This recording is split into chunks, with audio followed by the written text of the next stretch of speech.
ആയുധങ്ങളെല്ലാം നഷ്ടപ്പെട്ടെങ്കിലും ശുംഭൻ വീണ്ടും ദേവിയോട് യുദ്ധത്തിനൊരുങ്ങി.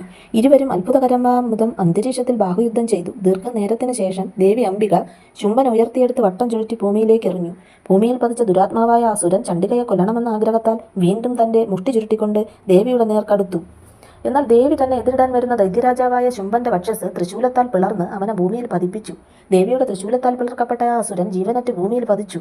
ആ സമയം ഭൂമിയാകെ പ്രകമ്പനം കൊണ്ടു. സർവ്വസമുദ്രങ്ങളും ഇളകിമറിഞ്ഞു. ദ്വീപുകളൊക്കെയും കുലുങ്ങി. പർവ്വതങ്ങൾ ചലിച്ചു. ആ ഘോരാസുരൻ മൃത്യു പൂകിയപ്പോൾ ജഗത്താകെ പ്രസന്നമായും നിർമ്മലമായും മാറി. ആകാശം സ്വച്ഛമായി തീർന്നു. ഉൽക്കകൾ വർഷിച്ചിരുന്ന അശുഭ സൂചകങ്ങളായ മേഘങ്ങൾ മറഞ്ഞു. ഗതിമാറി ഒഴുകിയിരുന്ന നദികളൊക്കെയും നിശ്ചിത മാർഗത്തിലൂടെ പ്രവഹിക്കുവാൻ തുടങ്ങി. അവന്റെ നാശത്തിൽ ദേവന്മാർ ആഹ്ലാദചിത്തരായി.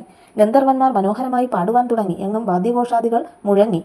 അപ്സരസുകൾ സംഘങ്ങളായി നൃത്തത്തിലേർപ്പെട്ടു. വായുക്കൾ ശീതളമായി വീശുകയും അർക്കനദി തേജസ്വിയായി പ്രകാശിക്കുകയും ചെയ്തു. അഗ്നികളൊക്കെയും ശാന്തങ്ങളായി ജ്വലിച്ചു. ദിഗന്ധങ്ങളിൽ കേട്ടുകൊണ്ടിരുന്ന ഘോര ശബ്ദങ്ങളൊക്കെയും ശാന്തമായി തീർന്നു.